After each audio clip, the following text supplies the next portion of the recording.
Ooh, comfy, comfy, comfy. I think I should get my legs out, don't you think? So, hello there. Today we will be discussing should I be so rude to you guys. So welcome back to Facts versus Fable. Our topic of discussion for this week is entitled, as you can see already from the thumbnail, but I'll just repeat it, since you guys already clicked to be immersed into this video. It is popular sayings that are not quite biblical.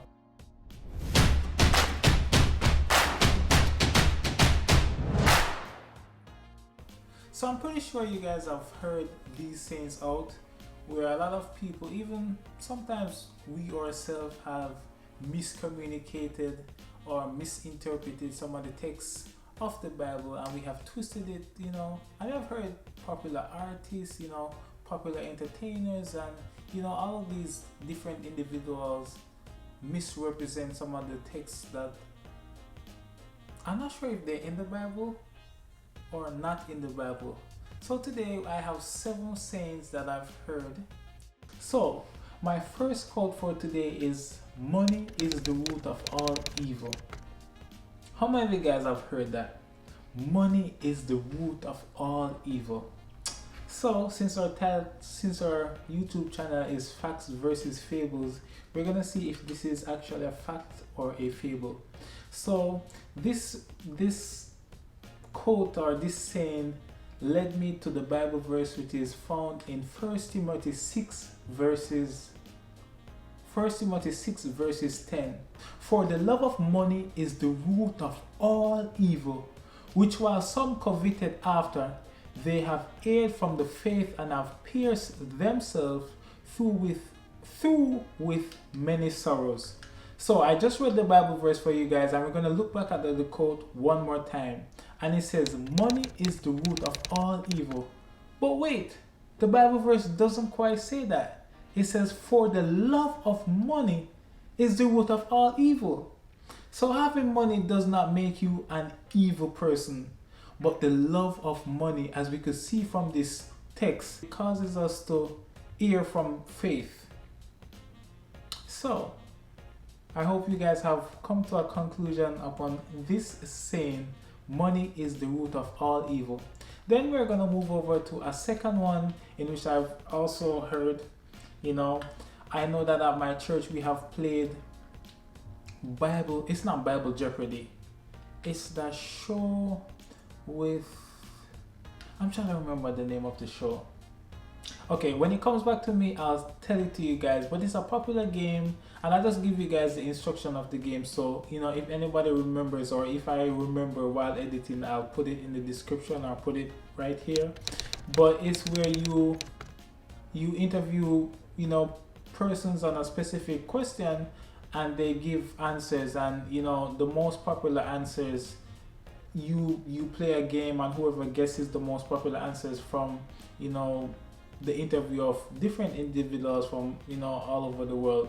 So the saying is, an apple was the fruit that Adam and Eve ate. How many guys have actually thought that because a lot of us said, oh, Eve ate the apple, and he gave the apple to Adam. I've heard that so many times that sometimes I get even confused, that thinking that this was the fruit that was actually eaten. So we're gonna dive into the Bible to actually see what the Bible text really has to say. And this brings us to the book of Genesis 3 verse 6. And when the woman saw that the tree was good for food, and that it was pleasant to the eyes, and a tree to be desired to make one wise, she took of the fruit thereof, and did eat, and gave also unto her husband with her, and he did eat. Did you guys catch that? I'm looking for the word fruit. No, I'm sorry, I'm looking for an apple, but all I could find in the Bible verse is fruit. She says she took of the fruit thereof and did eat. So at no point the Bible mentioned that it was an apple. So for all those individuals who likes to throw a bad rep on apples, please don't. Please, I'm asking you. I like that fruit very much, especially if you're from the islands. We have, you know, a very juicy kind of apple, and I love those. So please don't throw any shade on apples. And the next popular saying that we're going to discuss, another popular one, is God helps those who help themselves. How many of you guys have heard that? God help those who help themselves. And you know, most of the times that I've heard this saying is in a negative connotation, where somebody is actually struggling and we slap onto them, God help those who help themselves. And I know that coming from a Caribbean background, living in Jamaica, I've heard this so many times, especially when I see people going through difficulty. People always come back and say, you know, people always go to the person and say, you know, God help those who help themselves. So pick yourself up and do what you have to do. Which at times, you know, we think that this is a biblical Bible verse, but let's actually look what the Bible has to say. So I have three verses that I, you know, in my study that I came up on, that I thought would be relevant to looking at this Bible verse. So the first Bible text is from John 14 verses 6 to 17. And I will pray the Father, and he will give you another helper, that he may abide with you forever. The Spirit of truth, whom the world cannot receive, because it neither sees him or knows him. But you know him, for he dwells with you and will be with you. But check it out. The Bible doesn't say God help those who help themselves. What I'm understanding from this verse is that God has already prayed to his Father to send us another helper. So God has already initiated the help. And that's so wonderful about our Creator, about God. He initiates everything. He finds us because we are all so lost. So another verse is taken from one of those spooky books, but I find very interesting, and it is from Revelations 3 verse 20, and let's read. Behold, I stand at the door and knock. If any man hear my voice and open the door, I will come into him and will sup with him, and he with me. So look at this. The Lord is already standing at our door and knocking. The Lord wants to come into our lives. The Lord is not saying, you help yourself, do all you need to do, and I just do the small part. But as we can see from this verse, that the Lord is already knocking. He desires to help us, and also for us to sup with him as he sups with us. What a wonderful God. So the next one, cleanliness is next to godliness. And I'm pretty sure that you're sitting in your seat saying, man, I've heard this so many times. You know, my grandmother used to say it, my mother used to say it, my great grandmother used to say it, my church sister used to say it. You probably know somebody that said this same verse. So let's actually see what the Bible has to say. Is it wrong to say cleanliness is next to godliness?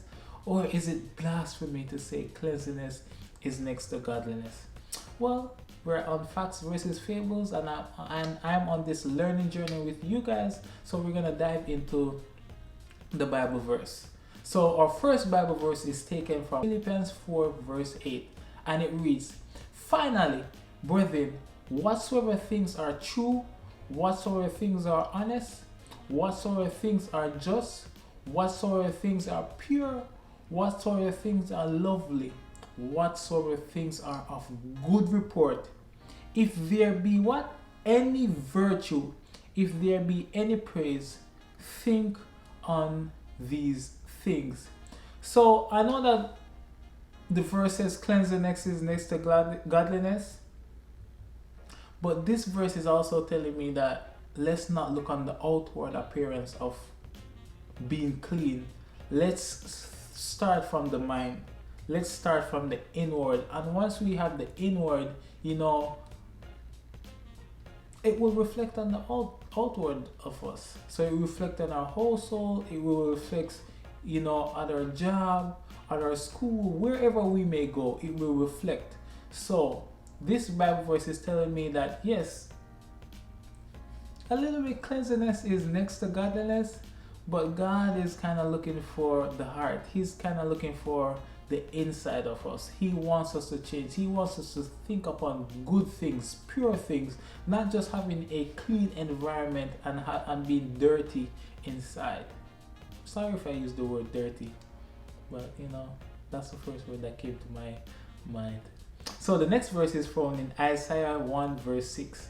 Wash you, make you clean, put away the evil of your doings from before mine eyes, cease to do evil. So yes, we're still on cleanliness is next to godliness. And we just read Isaiah chapter 1 verse 16. And it doesn't really say cleanliness is next to godliness, but it alludes to the point that we need to have a clean heart, a clean mind, a clean understanding, put away the evil doings, some of our little small sins that, might potentially not let us get into heaven. We should put away these things and just cease to do evil, which is so difficult at times where, I feel like the world has lost the knowledge of good or what's good from evil. But then again, let's go over to our next verse, which is 2 Corinthians 7 verse 1. And let's read. Having therefore these promises, dearly beloved, let us cleanse ourselves from all filthiness of the flesh and the spirit, perfecting holiness in what? The fear of God. So here, it still doesn't say cleanliness is next to godliness, but this verse also alludes that, listen, let us cleanse ourselves from all filthiness of the flesh. Alright, I know some wheels are turning in so many of you guys' head. And if you have any comment, just remember that, feel free to leave a comment. We're on a Bible journey. I am not forcing anything down anybody's throat. We're just looking at some popular sayings that we're just looking at some popular sayings that might or might not be biblical. So, our next one is God works in mysterious ways. You have heard that before, I'm pretty sure. God works in mysterious ways, and I'm pretty sure he does. But does this quote actually come from the Bible? Well, I searched my Bible and the closest that I could find was found in the book of Isaiah. Isaiah 55 verses 8 to 9, and it reads, For as the heavens are higher than the earth, so are my ways higher than your ways, and my thoughts than your thoughts. For as the rain cometh down, and the snow from heaven, and returneth not thither, but watereth the earth, and maketh it bring forth and bud, that it may give seed to the sower, and bread to the eater. So in verse 9, it just simply says that, for as the heavens are higher than the earth, God's knowledge, God's understanding is just so much higher than ours. So I guess that's why people allude to the point that says, God works in mysterious ways. I'm not sure. You guys leave a comment and tell me how you guys feel about, this Bible verse and also this text. Hate the sin and love the sinner. I've heard it. You've heard it. Hate the sin and love the sinner. Let's look what the Bible actually has to say. So, in my research, I came upon two Bible verses. One is found in the book of Romans, Romans chapter 12, verse 9. Love must be sincere. Hate what is evil and cling to what is good. So simple, so self-explanatory. Hate what is evil and cling to what is good. So I feel like that one was self-explanatory. So let's go over to the second verse, which is 1 John 4 verses 20. If a man may say, I love God, and hateth his brother, he is a liar. For he that loveth not his brother whom he has seen, then how can he love God from whom he hath not seen? So from these Bible verses, and I'm pretty sure if you guys have any other Bible verses that you think that is relevant to this quote, you could leave that in the comment section. But looking at this Bible verse, it doesn't actually say we should hate the sin and love the sinner. What it's actually telling me is that hate evil. Just hate the appearance of evil. Simple, plain and simple. So I think this is our last one, and this is another popular one, probably not so quite popular, but popular from my culture. The road to hell is paved with what? Good intentions. The road to hell is paved with good intentions. And I'm pretty sure I've heard a Bible verse that kind of has these similar things put together.